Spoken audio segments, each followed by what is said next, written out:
Hey guys, Coach Nick Paulson.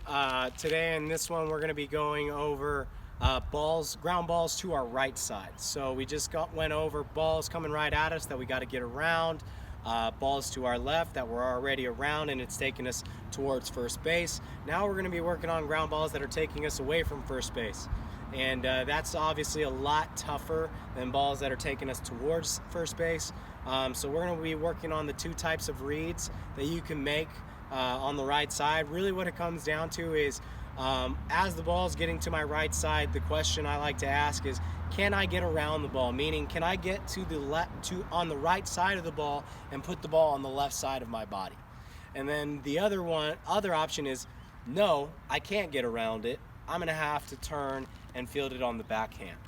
Backhand meaning that I have to turn my glove and now my pocket's showing this way. So really what we want to use the backhand for is kind of like a last resort effort of, oh, I'm not going to be able to get around the ball. I'm going to have to drop my knee, turn my glove over, field the ball, plant, and try to get my momentum getting back towards first base. So what getting around the ball accomplishes is it provides that momentum for us, where on the backhand we don't really have that added momentum, so we have to recreate that added momentum. So I'm going to go over footwork first, and then I'm going to have my brother roll me some ground balls and work on the read itself. Now, one thing you can see here, I've got my obstacle that goes in front where I have to get around it, and then I also have a glove that is positioned in what I call the commit cone or the commit obstacle. You could use a cone, you could draw a line, but really what that serves as is something that visual that they can see, to where, oh, if it's going on that side of the commit, we'll call it the commit glove. If it's going on this side of the commit glove, I'm going to have to backhand. But if it's going on this side of the commit glove, now that's something that I can probably get around. And if it's going at the glove, that's something to where you're going to have to make a decision and stick with it. So once they get the gist of it, they might not need that glove to be there anymore. They can kind of start to understand based on all the reps they've done before, oh, that's something I can get around, or oh, that's something I'm going to have to backhand. So I'm going to go over it real quick.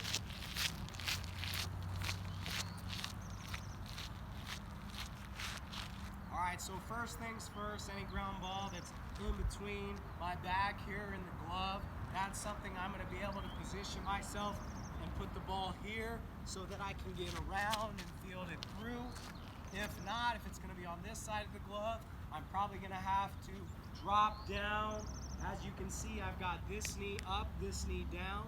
Okay, we don't want to have this reverse, because now I'm going to have to take an extra step and push my body back in that direction. Whereas if I'm here, I can field it and already push myself in being able to get the throw off a little bit quicker. So it just saves a little extra time.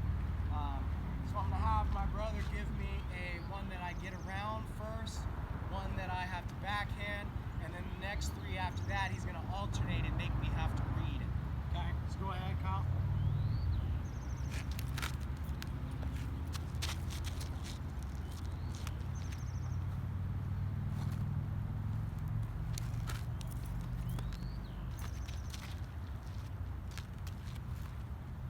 All right, so the next three, I don't know what's coming here. So Kyle's going to kind of try to fool me.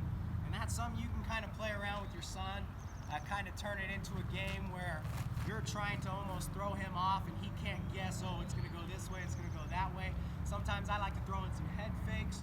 I'll have my head looking that way and I'll throw it in between, really just kind of keep him guessing. So go ahead, Kyle.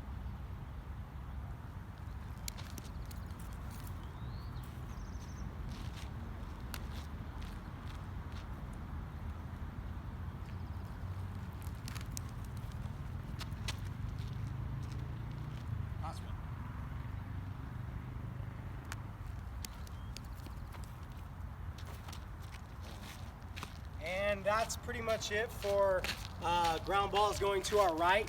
And the next step now would be to work on all four. So ground balls coming right at us, got to get around it. Ground balls to our left, got to get through. Ground balls to our right, got to read it. Can I get around it, or do I have to backhand? And that pretty much sums it up. So that's going to be the next video.